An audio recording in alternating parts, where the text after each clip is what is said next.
There are seasons in life where everything seems quietarily quiet, as if heaven itself has drawn the curtains and turned down the lights. You pray, and there is no echo. You serve, and no one claps.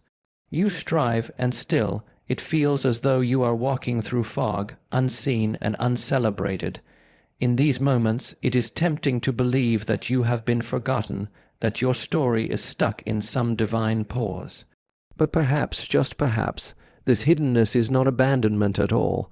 Perhaps it is protection, preparation, purpose. We forget too easily that the seed must lie beneath the soil before it ever touches sunlight.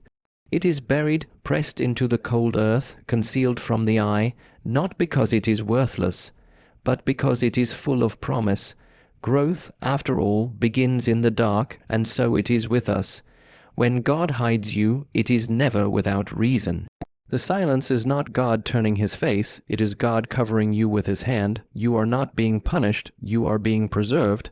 What feels like obscurity may in fact be divine strategy. The enemy cannot destroy what he cannot find. The voices of distraction cannot drown out a soul anchored in solitude, and some blessings, some great blessings, require insulation before manifestation. Consider the craftsmanship of God. He does not mass produce.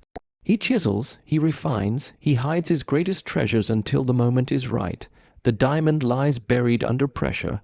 The masterpiece stays veiled until the final stroke. The anointed are often isolated before they are elevated.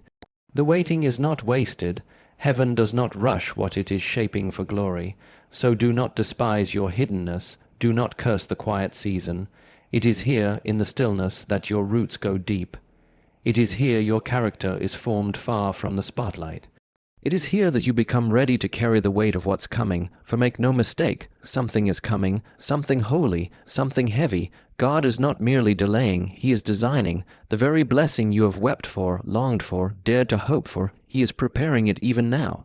And more than that, he is preparing you. The door that has yet to open is not locked, it is timed.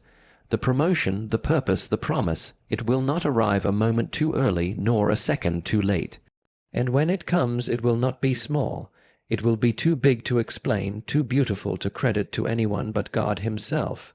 You will see why the hiding was necessary, why the quiet season had to be long, why he said no when you begged for yes, why he kept you invisible when all you wanted was to be seen.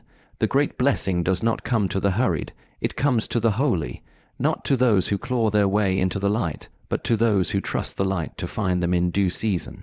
You are hidden for a reason, not because you are unloved, but because you are chosen. You are not being overlooked. You are being overshadowed by grace. You are not stuck. You are stationed, so hold fast. Breathe deep, walk humbly, trust quietly, and remember, when God hides you, it is never to bury you. It is to plant you, and what is planted in God always rises again, stronger, fuller, and crowned in glory. The blessing is coming, not just any blessing, but the one that makes sense of the silence. When God chooses to hide you, it may feel like rejection, but in truth it is a gesture of divine affection. Being hidden is not a punishment, it is a process. Just as a skilled artist covers a masterpiece until the final touch is ready, so too does God shelter you from premature exposure. He knows what is ahead, both the weight of the blessing and the warfare it will attract. There is wisdom in being kept behind the curtain for a season, shielded from the stage until the foundation is secure enough to carry the fullness of the assignment. Often we confuse delay with denial, but delay is the language of heaven's preparation. In these hidden moments, God works not only on the blessing, but on the vessel that must carry it. A strong blessing requires a strong soul, and strength is forged away from applause and attention. You are being shaped in solitude, trained in trust, and fashioned in faith. Being hidden is protection from battles not meant for you yet.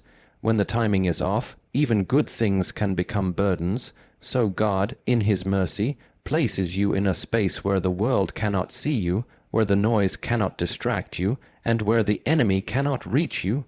This kind of protection is not always comfortable, but it is necessary. Just as a warrior is trained in private before ever stepping onto a battlefield, God is conditioning your heart and spirit for the magnitude of what's to come. Every closed door, every unanswered prayer, every delay has purpose laced in it. The hiddenness is not a void but a vault, a sacred place where your destiny is preserved until the moment it is ready to be revealed. We often want public elevation without private transformation, but God knows that without deep roots, the tree cannot bear the weight of great fruit. Hiddenness is heaven's way of building those roots. It is a cocoon where your faith is matured, where your mind is renewed, and where your character is refined. There is a cost to being called, and part of that cost is the willingness to trust God's timing when nothing makes sense, to remain faithful when no one is watching, to be excellent when there is no applause. That is where integrity is forged. That is where resilience is born. Being hidden forces you to rely on God in a way that visibility never could. It dismantles pride and nurtures dependency. It teaches you to hear his whisper in the quiet and to follow his lead when there is no audience. God hides those he deeply loves, not to limit them, but to enlarge them. He allows you to be unseen, not to withhold good from you, but to ensure that what's coming won't crush you. A hidden season is a holy shelter where your soul is anchored in truth. Your motives are purified, and your confidence is rooted not in status or platform, but in the one who called you. There is a sacred rhythm to the way God works, and often that rhythm includes silence, slowness, and seasons of hiddenness that defy human logic. When life feels paused, when nothing is moving forward, and when prayers seem to echo into nothingness, it's tempting to believe that nothing is happening at all. But in the divine economy, these are often the most productive seasons. Hidden seasons are not evidence of abandonment. They are divine designs that invite deep transformation. Just as a tree does not bear fruit all year long, so too must our lives include moments of unseen development.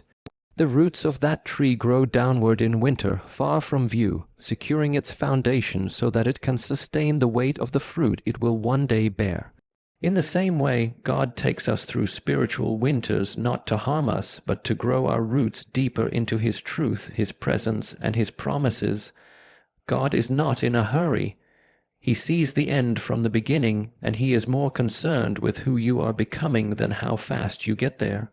The blessing may be delayed because the vessel isn't quite ready yet, and God loves you too much to give you something that would crush you. Hidden seasons test the soul, but they also train it. They strip away false dependencies and force a return to what is real, lasting, and eternal. They teach you to rely on God when visibility is gone, when applause is silent, when there's no reward except his presence. And it is there, in the quiet, in the dark, in the in-between, that the deepest work is done. You may not be where you want to be, but you are exactly where you need to be for God to do what only he can do. What feels like a delay is often divine disguise.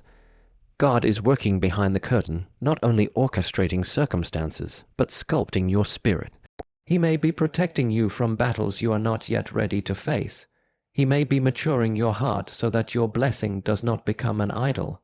He may be exposing things in you that cannot go with you into the next season. This is not a passive wait, it is a holy wait.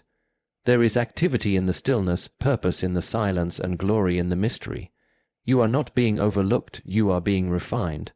The blessing you're waiting for is not just about timing, it's about transformation. While your heart longs for the fulfillment of a dream, God is at work on both the blessing and the one who will carry it. There are unseen movements happening in the background of your life, divine orchestrations that align people, places, and opportunities to meet at the precise moment. But as God shapes the blessing, he is also shaping you. He's building endurance through silence, humility through delay, wisdom through waiting.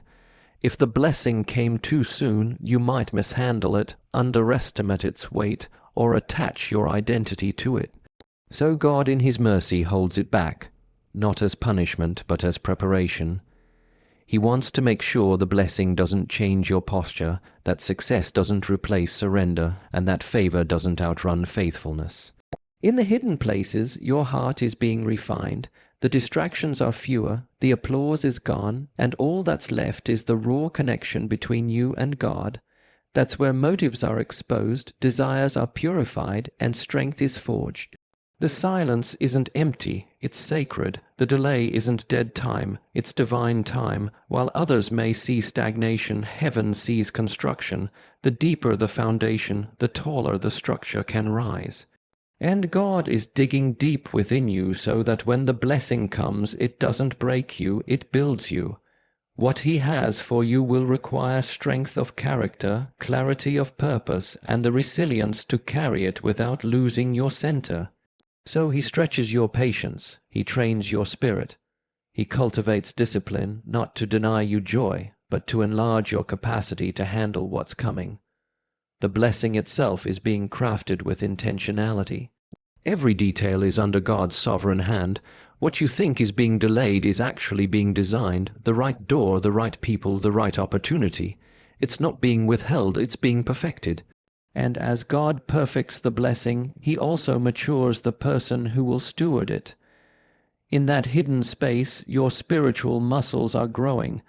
You're learning to pray not just out of desperation, but out of intimacy. You're learning to serve without recognition, give without guarantee, and trust without tangible evidence. These are the lessons that will sustain you when the blessing arrives. These are the qualities that will preserve what's given to you. Sometimes the greatest gifts are not in the arrival of the blessing, but in the person you become while waiting for it. You begin to see that God's hand is not just preparing a place for you, but preparing you for the place. The two must meet at the right time, and so you remain hidden, not because you are forgotten, but because you are sacred. The blessing is not being rushed because the calling on your life is not ordinary.